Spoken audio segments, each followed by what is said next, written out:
So we could have 100, There we go. we could have 130 people on it. The year that the gala was all virtual. Yeah, it was all virtual that year. Oh, wow. That's cool. Well, 2021. We did have about 100 people on it.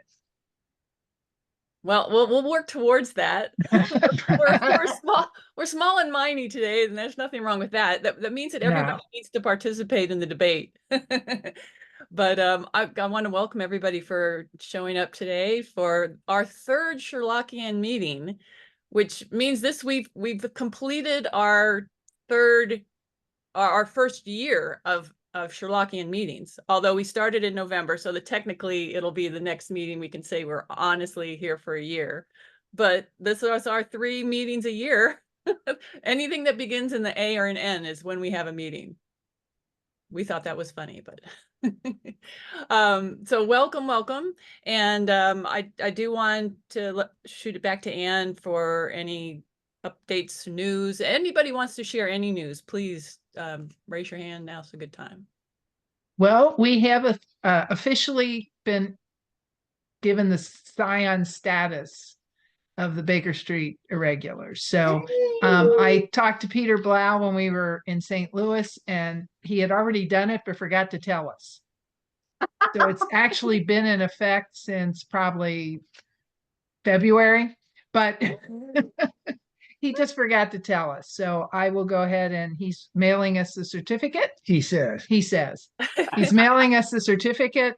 So actually we're pretty close to him right now. I could probably call him up and say I'm coming to get it.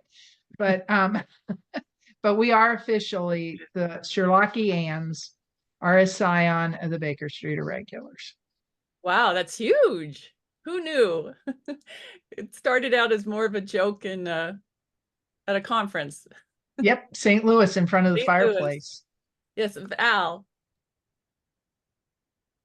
I'm glad to be here, but just let me say this point blank, and it has nothing to do about November, okay? But that is, in the future, if we should choose to have our own little pin, mini scions have their own, I will run away if you folks pick a large red letter A on the back. No. You're saying like a scarlet A, like just something we could put on our chest? That could be misinterpreted. Yeah, we wouldn't do that. How about, Max, how often would you like to see me? Right? So, right. But we can have a lowercase a like at. That's fine. Just not that big red scarlet thing. No. We might need the whole Sherlocki-Anns so people get it. Yeah. I hadn't even thought of that. Maybe it could be a Gothic A, sort of like scrawled in blood, or a German A. Something where she's hiding, a hiding A. So, because Ann Adler isn't in the front. She's in the background, hidden within the canon. So I don't know what someone lurking. Start thinking about this. Yeah. Well, let's submit designs. We're happy to. I wouldn't mind a wine glass, with the A kind of on it. But that's beside the point. Never mind. Hello, everybody. Anybody else have any announcements from your area? Well, we're going to dinner tonight, so you're all invited. Parallel case. We'll be at Richard Charlie's today. I have to leave right now and get on an airplane, but there you go. Yeah, I was gonna say. Yeah, I don't think bring 2 small children with us, but other than that, I don't think I drive that far, so sorry. Nothing wrong with that. Yes, Val? For those who would care and those who don't too, apparently I don't know if it's the SOB who's putting it on or it's just a collaboration, but there is going to be like a Baltimore weekend blowout. That's not its official name, but the Baltimore Scion and the group and a few others are putting on something in a couple weeks. I'm sorry, I don't remember the date right now. But it's, when I read it, I thought, oh, you're doing a blaze thing, a silver blaze get together, because the folks in the Midwest had done well, but no, it's not. It's Baltimore. Anyway, it's coming up soon, and I'm sure it's listed somewhere, but it was also mentioned in the I'll see if I can't find it. I'll drop it into the chat when I can. Thank you. I'm done. That's okay. I think Rich sent something out recently. Yeah, I Yeah, know there's because a Baltimore Invitational Weekend on September 6th through the 8th. Yeah, I think that was it. that sounds about right. It's the Six Napoleons, their semi-annual meeting at the Maryland Club in downtown Baltimore. Oh yeah, and tell us yours, Tom. The Sherlock Holmes Society of the Cape Fear meets next on August 20th. We typically meet the third Tuesday night of every month. However, September will be the fourth Tuesday night. The information about the meeting can be gained by going to our website, which is real easy, SherlockHolmesSociety.com. And everyone's welcome to attend via Zoom. That's a great meeting. Are you still collecting people taking pictures in front of Waffle Houses? Yes. I Yeah, sent that's one an in. ongoing project. If Yeah, you so everyone should go try to a that. Waffle House. Tom, are you a waffleier? Yes, actually I am a waffle eater, Right. yes, and pancakes.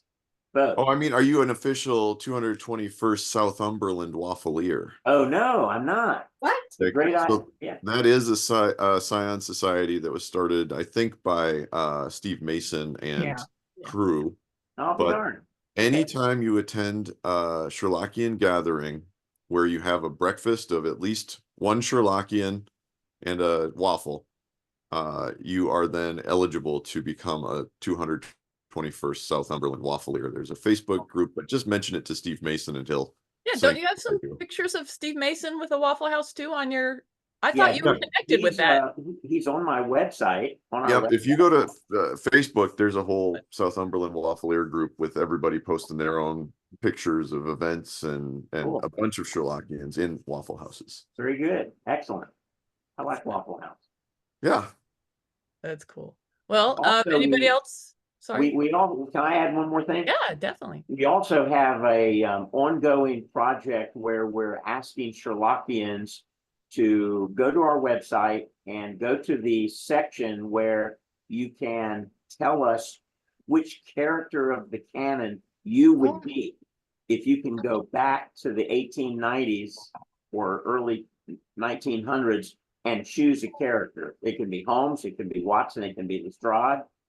Anyone, anybody, any character, and why you would choose that character. And we post all of those results on our website. They're quite interesting to read. How many Moriartys have you got? I If you don't know the number in your head, it's okay. I put in I was Silver Blaze. I'm Mrs. Hudson. Yes. Let's see. And I think you're just horsing around though. There you go. If you're Silver Blaze, I'm very glad we're on Zoom because there's no chance of my getting kicked by a horse. Yeah, Silver Blaze was tough, protected. Isn't herself. that ending a kick in the head though? Six Yeah. Sherlocks, 6 Mycrofts, Moriartys. We have only one. Ooh. Only one Moriarty. Well, All right, that's who's about the right. dastardly Moriarty? I'm curious. One is more than enough. Exactly. All right. Anybody else have any other good? Check that out for sure, though. I think it's fun. You should vote for who you are. All right. Well, let's get in. We're gonna get to what our whole scion is about, is finding Anne Adler hidden somewhere within the canon. And as we look at it, we are at, let's see, I better share my screen here. We'll just automatically do it. Can you see, what do you see now? I thought I gave you permission. All right, let me try again. It said Let something. me see. Oh, it disabled participation. Oh, okay. Okay, screen. Share. Looks like it's working now. There you go. You're sharing yours. Oh, I'm sharing mine. I need to share yours. Let's see how we do that. Hey, your smart scan is overdue. Yeah, I know. I don't listen to these things. Yeah. Yeah, let's you see. will unshare your Yeah, screen. you have to Yeah. unshare, Ann. Stop share. Oh, this feels like I'm at work. This is the only time I do it is with, let's see, This do is- I have this to, is all I do all week. No, you're muted. You're muted. Take yourself off mute. so how do I get Yeah, Ann then in you should there? know how to do it. Come on, Max. Well, I'm not the overlord here, so Well, Yeah. who's going to share? You and Kimbrough? you Yeah. want to just make Yeah. the notes. It just Well- says it's disabled, so Well, Huh. Ann should click on at the bottom on the screen sharing, and it should say you would allow anybody to share. Okay, I can do that. And Yeah, then do that. and Kimbrough simply shares her screen. right. Did you do Okay, that? it says multiple can share Yes, simultaneously. that's the one. Multiple. Okay, I did it. Is You it did ready? All right, let's see. All right, There now it it's goes. doing it. All right. Now we're getting it. Now we gotta, here we go. All right. Yay, we did it. All right, this was the list that we're following until someone tells me it's wrong. Well, actually, someone has told me this isn't totally accurate, but no one's given me a new list. So we're at the 5 orange pips. So what is a pip? Luckily, you all know it's not a background singer. It's a seed. So I know that I'm speaking to the choir here, but from the story, the seeds are a warning from the KKK that you've got to do what they want or you die. But the thing is that the KKK wasn't actually active during this period. So it's interesting though that the roots of some of the KKK do come from medieval Scottish practice of burning crosses. That was a new fact for me, but maybe I didn't Google enough, but I could not locate that this was actually a threat that was done by the KKK back in the day. But who knows? I trust Arthur Conan Doyle. So I really think we have a good debate here because I'm not 100% sure where we can find Anne at work in the background, because to me, there's only two things that it could have been. She either helped John Openshaw find Sherlock Holmes to go to for help, or Anne happened to sink the Lone Star ship that the KKK guys were supposedly on and leaving for the United States. I like that idea, but I think it's Navy SEAL had a far-fetched. mine placed on the hull. Yeah, something like that. So let's look at each of those and then we'll debate after I've presented it. So in the 5 orange pips, this is what the dialogue in that tells us: that I have heard of you, Mr. Holmes. I heard from Major Pendergast how you saved him in the Tankerville Club scandal, which, he was wrongfully accused of cheating at cards. So clearly Openshaw heard about Holmes this way, but it doesn't say who told Openshaw that this happened. You know, he heard about it from Major Pendergast, but someone could have told him, like Ann Adler could have said, oh, you should talk to Major Pendergast, right? So it sort of keeps removing it a little too much from the plot, but there's that option. Then there's, did Anne help sink the ship? So the ship was called a bark, and it was actually, has 4 masts. Supposedly a bark had 3 masts. And for what we know, at the very end of the 5 orange pips, Watson writes this: we did at last hear that somewhere far out in the Atlantic, a shattered stern post of a boat was seen swinging in the trough of a wave with the letters LS carved upon it, and that is all which we shall ever know of the fate of the Lone Star. Now, if Anne did sink the ship, I mean, there were a lot of people on the ship that probably weren't involved, so I find that really extreme. I mean, it wasn't like this ship. Look how big it was. It wasn't full of KKK members that came all the way to England. The So Anns are evil. Anns are what? Everybody knows that Anns are evil, so it all works. Oh, this comes from someone married to an Ann. I'm a little worried, but Yep. The He's storm- still, it's the 49 storm years, but would've he's, gotten them. That was not uncommon for boats with sails to go down if in a Yeah. really bad storm. it's true. Look at these waves. They're awful. All right, so here, let me, this is where we need to debate. I will release the screen and how do I undo it now? How do I unshare? It just says share. Oh, stop share. Okay. Yeah, I was gonna say, if you get There you your go. mouse all the way down to the bottom, it should show you your options. All right, there we go. All right, so now, yeah, so those are my two suggestions. What am I missing? What do you think? How's Anne in the background of this story? Do you have the screen back? Everyone sees the. Are you guys out of my screen now? Yes. yes. Oh, good, Yep. okay. I think Elaine, did you have your hand up? Yes. I think it's entirely possible that Anne was the one that Mr. Pendergast heard from at the club. Because back in her day, women were definitely not invited, to become members of clubs. Mm. So I think for her, since she's a very bright woman, that she would have figured out some way to infiltrate these clubs. Perhaps she was one of the servers. Although that's entirely possible because servers were often completely ignored. They were there, but they were invisible. Were they women?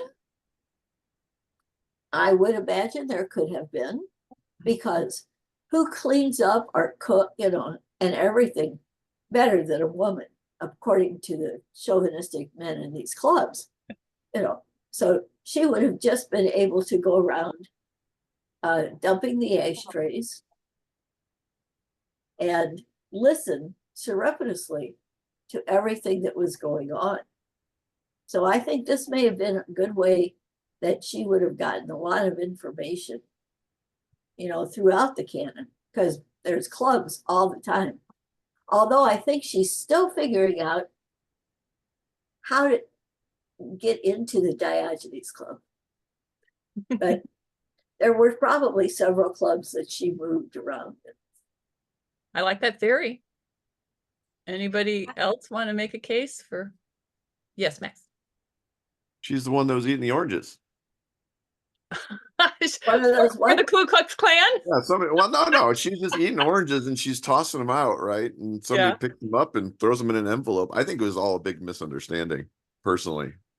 She didn't have a place to dispose of them, so she stuck them in an envelope, and somebody thought it was a threat. I mean, we know that there's no precedent for that. Like the Pips thing is just a fanciful or maybe a paranoid delusion on the part of the victims here.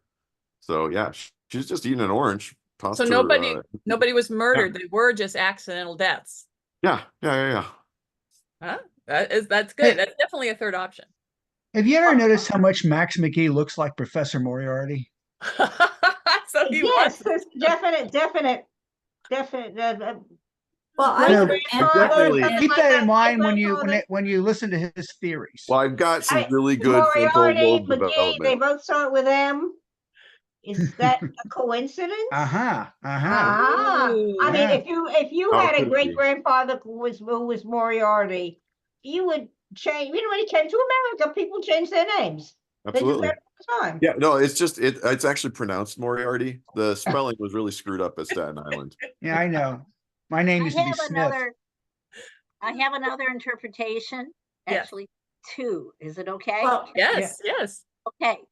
I think Max's idea has credibility because oranges were not that readily available in Victorian England. I can't imagine they were. No, it was So- a special Christmas treat, if I recall. Yes. Well, So- the KKK members could have brought the Pips with them. They could have been very old Pips. But she may have Yeah, they wanted grew to. in Florida, but in England they were mostly imported from Spain. Wow. So But they Val, were there and the wealthy had them, but Mm. not the everyday people. Yeah, they were, I mean, you could get them, they were just expensive, right? And so typically it'd be a special occasion when, we still do this at my house. We put an orange in the sock or the toe of the stocking. The You did, Christmas we Eve. did. I see, I think Anne may have saved those pins. You She know, does. Val has her hand up. Yeah, Val.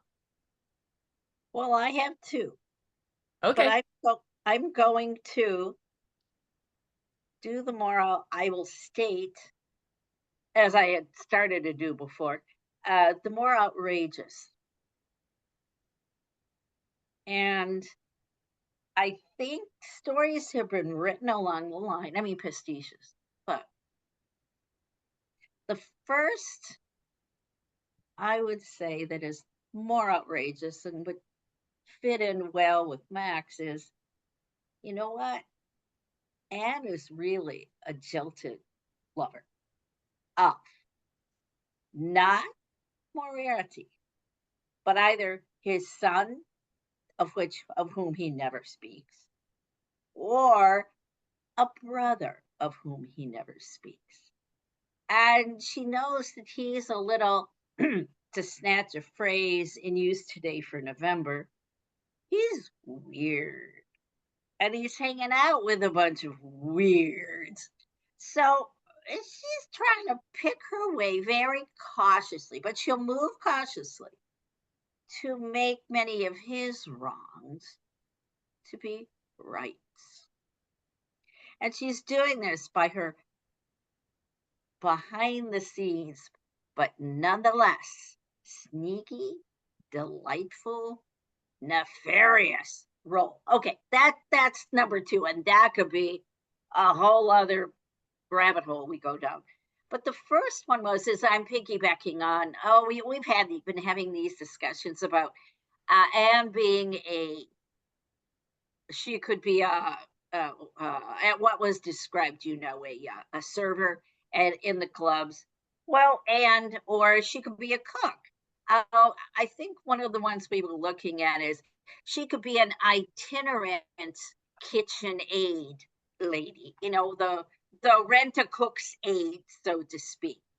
Her day job is cooking at Waffle House, but her evening job is going in and pinch hitting, for the maids who are off having the butler's baby or something like that. Anyway, that's all. But who are always like behind the scenes, yes, but she also has some close boyfriends or it could be close Baker Street irregulars who also can be on the floor at the clubs. And so she can gather the information from those Baker boys and save it and use it to help Mr. Holmes or not. That's just sort of a side thing. But certainly a kitchen cook's assistant who has good friends amongst the I don't know. What are those guys on the floor called? Anyway, the servers who has good relationships with them.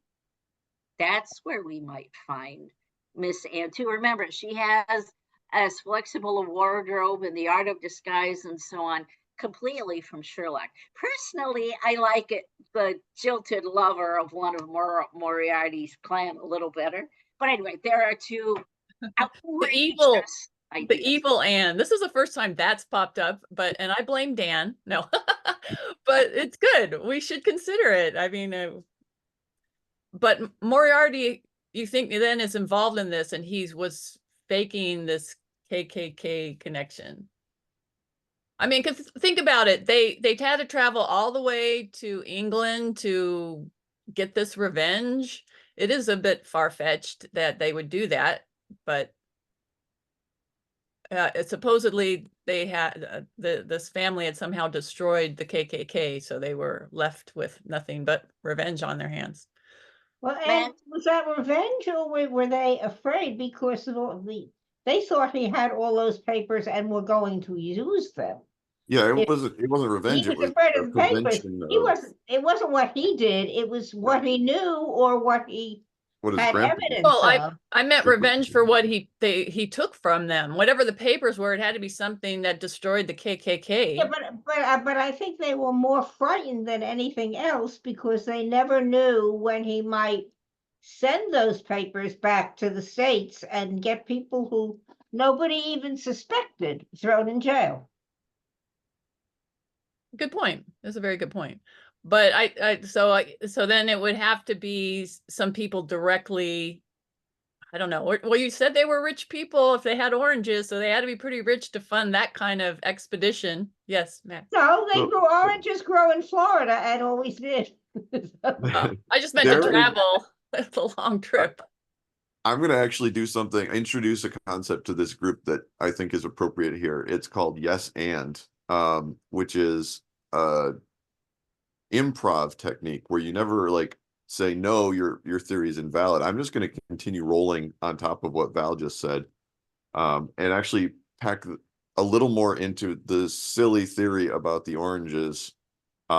Is that I was actually looking at the site about Anne as a Pinkerton agent, right? And one of the things that the Pinkerton agents did was infiltrate gangs and go undercover, right? So maybe it wasn't a random act that she was eating oranges and storing these pips. It was she was a part of it, and she was investigating the group to try to take them down from within. And she may have even been in the United States side of it. And so, who knows exactly where she fit, but maybe she was working within that gang. And again, it doesn't rule out the fact that she could have scuttled the ship potentially with some sort of escape route for herself. That just tying it all together. So the concept here I'm going to introduce is called yes and. I like that. Yes, and Max, way to go. Well, it fits because what if she was connected to the Pinkerton, she could have been the undercover contact in England for the KKK to meet up with. Or that she was working behind the scenes with Holmes, and he's the one that introduced, all of these theories reinforce one another rather than contradict one another. I like that. Brilliant. Yes, and. Anybody else have a theory? Although that kind of wraps it up. You made everything. Well, I've got one Tom. additional theory, and that Tom. is that Anne was a hit woman for the KKK operating in England. She's the one that pushed John Openshaw into the water where he drowned unexpectedly. She And was got Sounds away. plausible. He slipped. There was a banana peel found not feet away from him. Body exhibited no traces of violence, and there can be no doubt that the deceased had been a victim of an unfortunate accident, which should have had the effect of calling the attention of the authorities to the condition of the riverside landing stages. But he was definitely executed by the KKK, and it was done by Anne. He's just a terrible swimmer. Oh, I don't think the yes and is going to work on this one, Max. Yeah, I'm not sure I can. You know what? Maybe she was so deep undercover that she had to kill the guy in order for her cover not to be blown, right? There you She's go. the one who she was eating oranges and bananas that day. It was a careless It's a accident. fruity theory, but it checks out. Well, I appreciate you, Tom, bringing in something totally out of left field that is possible. We can't deny it. Well, we'll check the next story to see if the hit woman Anne shows up again. I agree. It's now duly noted, and we shall we're not going to overlook, even though we love Anne and all Anns. I want to see how We- Anne transfixes the dude in Black Peter. Oh, that's upcoming. Anybody else want something to add on this? Because if not, we will move on to the main event. With Well, an- does anybody else know what is significant about the Tankerville Club? About That's what? our group here in Cincinnati. well, That's not what is significant about it. No, that's not. I'm just saying. worry. if you don't Significant- know what it is. What is significant about the Tankerville Club in the canon? It's the only gentlemen's club mentioned twice in the canon. Ah, Colonel Sebastian Moran was a member of the Tankerville Club. In fact, he's the only person that we know for sure was a member of the Tankerville Club. We assume Major Pendergast was, but it doesn't actually say that. But in the empty house, when it gives the kind of the passage out of the peerage book, which describes the bio of Sebastian Moran, he is a member of the Tankerville Club. And that's why the founder of the Tankerville Club of Cincinnati chose that name, because it's the only club mentioned twice in the canon. excellent. Wow. Quite a So commute though from London to Cincinnati. It's interesting that he would be a member. It's been done. Yeah, It's been done. Conan Doyle was in Cincinnati a few times. So my title is most scandalous member, but the title of the number 2 guy, Mike McSwiggan, is second most dangerous member because Colonel Moran was the second most dangerous man in And London, in London. Mhm. And Anne was the first. clearly. Oh no, I've got you on that one. This is Val, another rabbit hole. But let's tie. I was just going down this thing where, Anne was jilted by Moriarty or his son or his brother, something like that. No, how about if she's been jilted by Sebastian Moran? That will give you a whole other rabbit hole to talk about at a future meeting. okay. Okay. We'll note that one for later. There's a lot of good options here, and I appreciate everyone joining into the debate. We could have a debate on the debate, right? Raise your hand, Max. All right. Well, let's table that for now. We have definitely broken into new territory for Ann Adler, and I'm going to turn it over to Ann the Wise to introduce our guest speaker. I always refer to myself as Anne the Elder, but anyway. I say Ann the Wise. And Anne the Younger. I've known the gentleman next to me for 55 years now. Yeah. 55 and a half. We've only been married 48 3/4. So I told him A little more than that. yeah, he's Yeah. still on probation until we hit 50 next October in 2025. And Then he then I'll can let him know if he shine. can stay. I'm sweating it out. But we did meet in high school, and even in college, a group of us used to get together and sit and read Sherlock Holmes stories. A little bit of wine may have been involved. Yeah, as a well, lot as of, I yeah, recall. probably a lot. Yeah. But anyway, we used to sit and take different parts. There were not a lot of female parts. I tended to be Mrs. Hudson all the time. But anyway, Dan has over the years been a writer. He's been an editor. He was a journalist. He was a spokesperson for the Archdiocese. But he's always had Sherlock Holmes at heart since about the 6th grade. Age 12, I think. Age roughly. 12. And he actually saved his money to buy his own complete when he was a young man. That's right. I did that at age 12. So it would have been sometime Yeah. earlier than that I Yeah. became hooked. Yeah. So he managed to buy his own complete then, and we still have it. We do. But but he is known for giving speeches. He's been a BSI for just a few years. What? 2021. 2021. He was The Zoom year. Yeah, the Zoom year. That's right, because I got to be there for a change. But anyway, Dan has a speech that he has given a couple times, and it is on everything I ever needed to know I learned from Sherlock Holmes. So, Dan. Thank you, madam. So, way back in primordial history, 1988, a man by Robert Fulghum wrote a book called All I Really Needed to Know I Learned in Kindergarten. And it was very popular, and it inspired spin-offs for decades. And one of those spin-offs is the shirt I'm wearing. It's produced by Classic Specialties in the year 2000. I don't know if you can see that, but what it says is, everything I ever needed to know, I learned from Sherlock Holmes. Well, it includes 10 quotes from the master. And some of them don't really resonate with me with my personal experience, such as dogs don't make mistakes. I don't know if that really rings with me. But the shirt did cause me to reflect. What have I learned from Sherlock Holmes? So what follows then are my own 10 life lessons from the canon. Lesson number 1 is, Don't waste time on the impossible, but first be sure you know what's impossible. 4 times in the stories, Holmes repeats variations of a maxim that has become the quintessential quote, pretty much, at least the one for which he is best known, at least among Sherlocki-Anns and mystery readers. When you've eliminated the impossible, whatever remains, however improbable, must be the truth. This is both more profound and more difficult than it seems on the surface. The truth is, of course, the eternal quest for Sherlock Holmes, but eliminating the impossible applies to other areas of life besides the search for truth.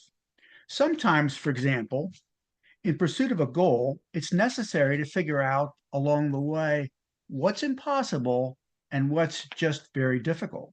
And this isn't always easy. In the Priory School, for instance, Dr. Watson protests that something is impossible.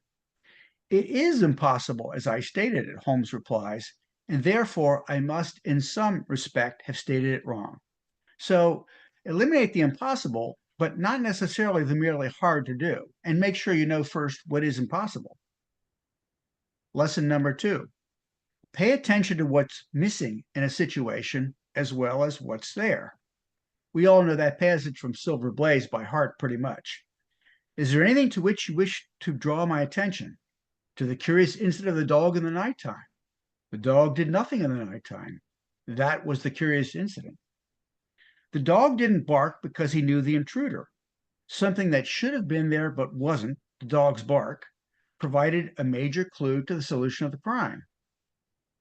In everyday life as well, it's good to ask, what's missing here? What have I not thought of? What have I not done? Who's not at the table? Who should be at the table? Lesson number 3, don't judge by appearances.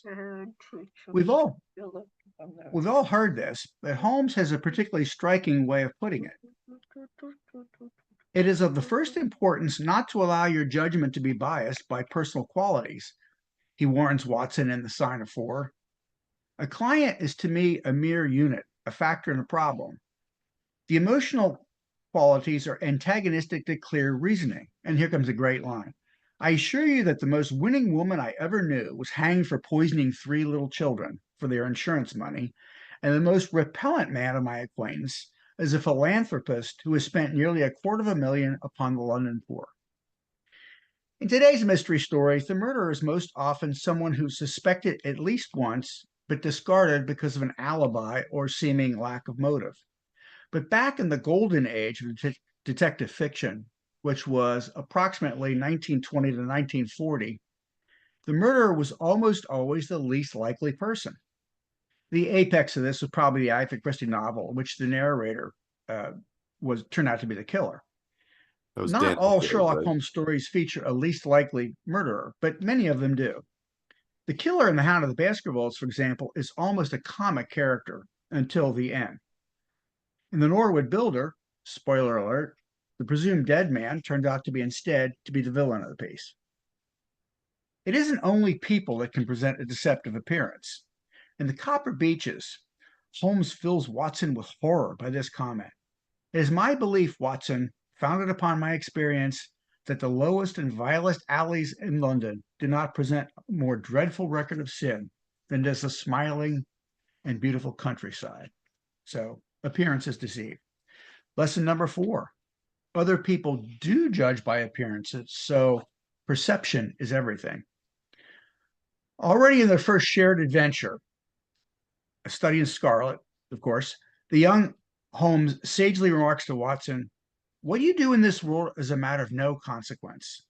The question is, what can you make people believe that you have done?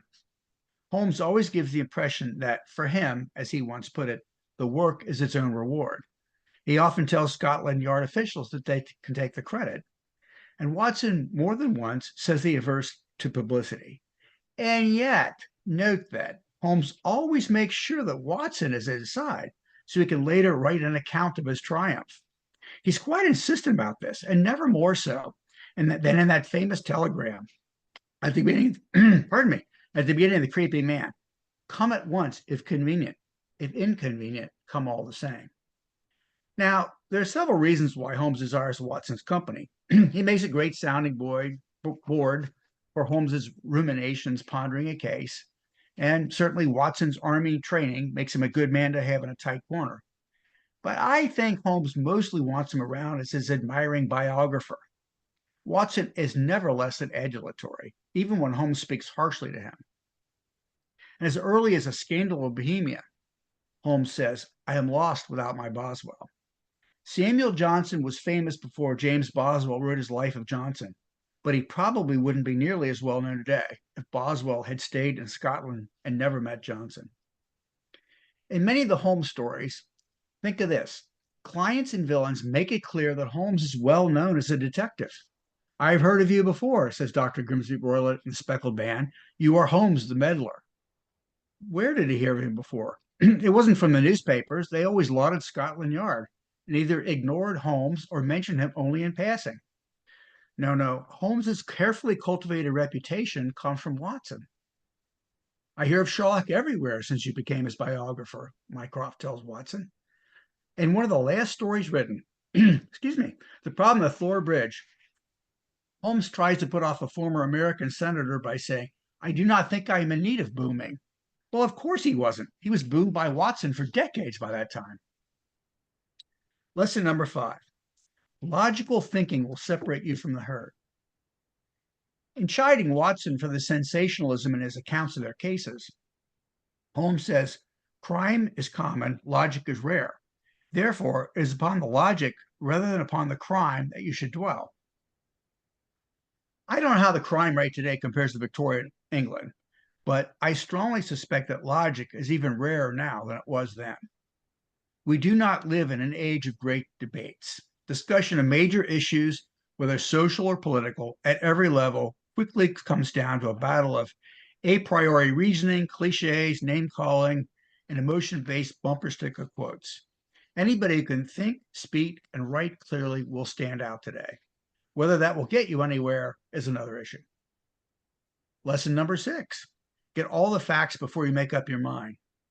One can reason logically and still reach the wrong conclusion if one starts out with a false premise based on inaccurate information. Data, data, data. I can't make bricks without clay, Holmes exclaims in Copper Beeches. In A Scandal of Bohemia, we read where he tells Watson, "It is a capital mistake to theorize before one has data. Insensibly, one begins to twist facts to suit theories instead of theories to suit facts." He puts it only slightly differently when he says elsewhere, "It is a capital mistake to theorize before you have all the evidence." And yet again, it is a capital mistake to theorize in advance of the facts. To Sherlock Holmes, data, evidence, and facts all mean the same thing. He goes to great lengths to get it. Pardon me, I think I need a sip of bourbon here to clear my throat. So Holmes reads and clips newspapers voraciously. We all know that. But he doesn't just depend on this secondhand information alone. He takes his magnifying glass to the scene and investigates in person. At these moments, Watson often compares him to a hound on the scent.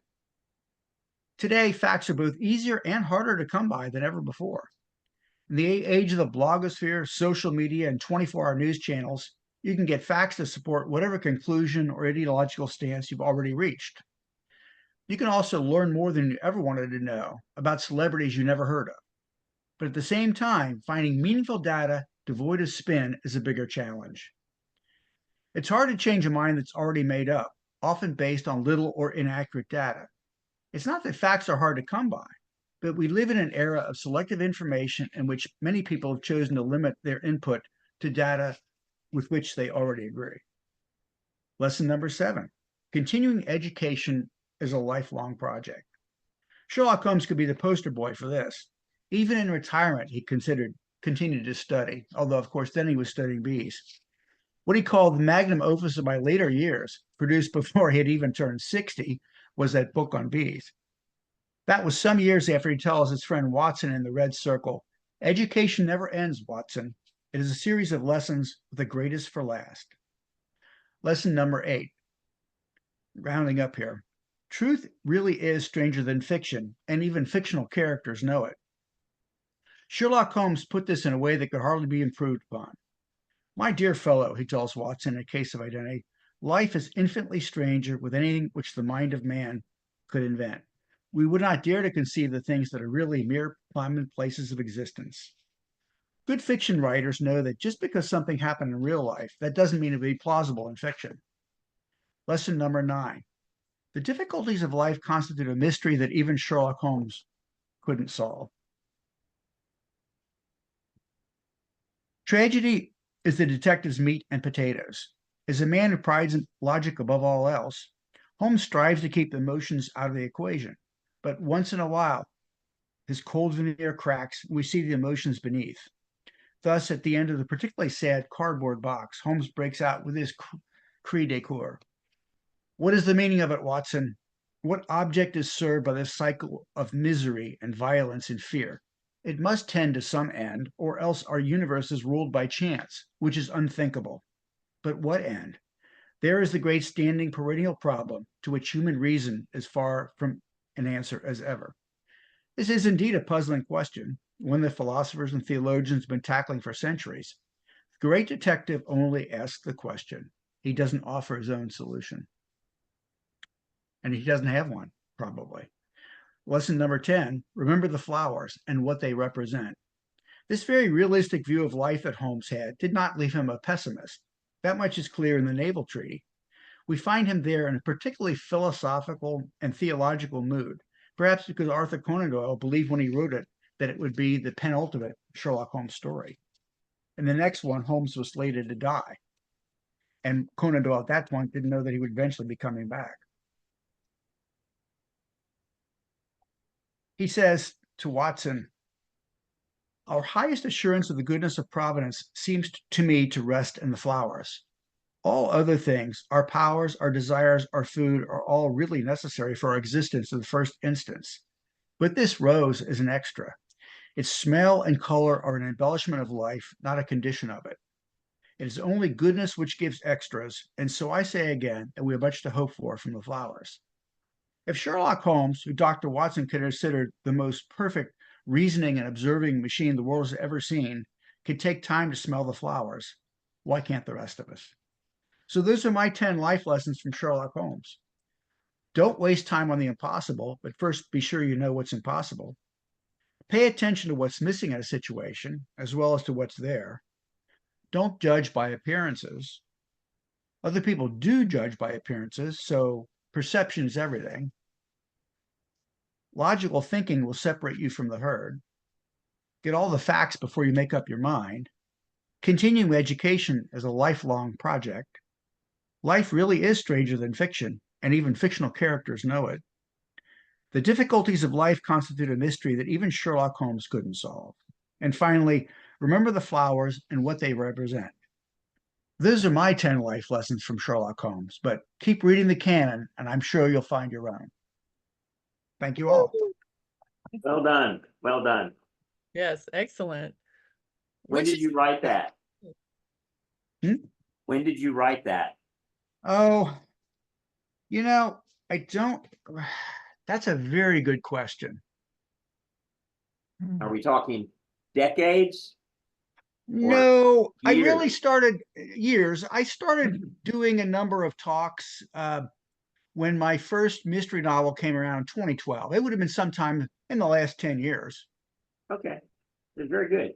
Well, thank you. Thank you very much. Yeah, I enjoyed it. Does one of those life lessons stand out more than the others to you?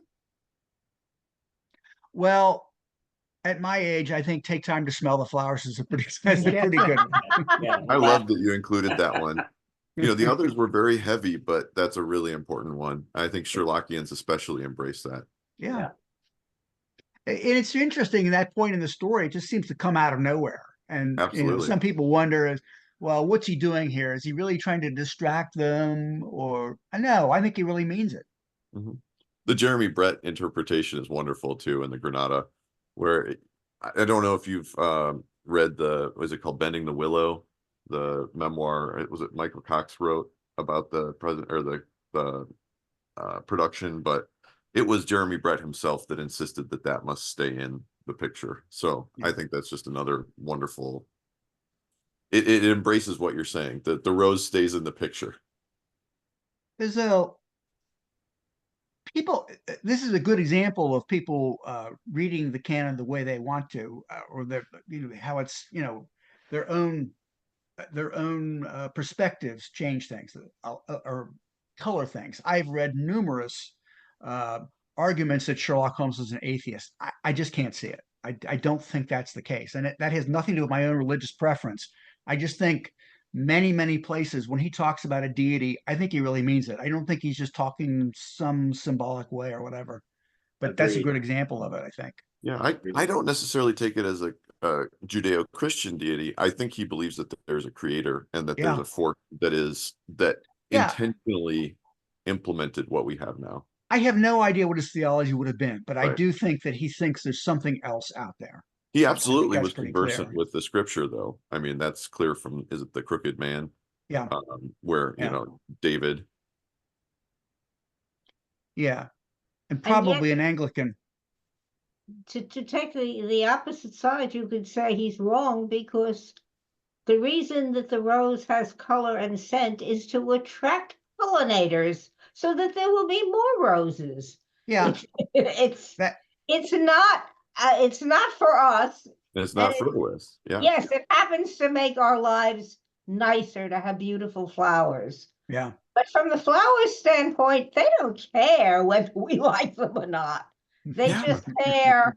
What a that- wonderful point, Sandy, that we are the ones that have changed to enjoy flowers because flowers would have existed whether we enjoy them or not. Not. Exactly.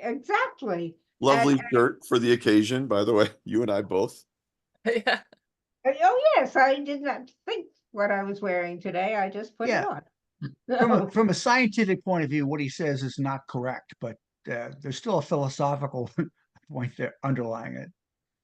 Yeah, I know. I see his point. Yeah. I'm saying he's ignoring the facts of Yeah, you're right. Scientifically, the rose's point of view, and the rose has the point of view. Yeah. scientifically speaking, it's not really an extra the way he says it is. Yeah, it's not an Yeah. extra. Yeah. It's essential. If they Yeah. didn't have the scent and they didn't have the color, there would have been one rose bush and then it would have died. Yeah. And Well, that would have Sandy, been you know it. what he needs to do is spend about 2 or 3 decades studying pollinators and their relationship to flowers so that he can educate himself.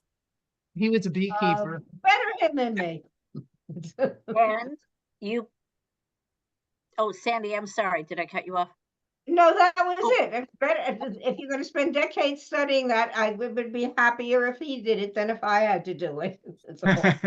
Right. But I was about to suggest that, well, this ties into his later life down on Sussex as a It's Mhm. beekeeper. But you folks already said that. So there you go.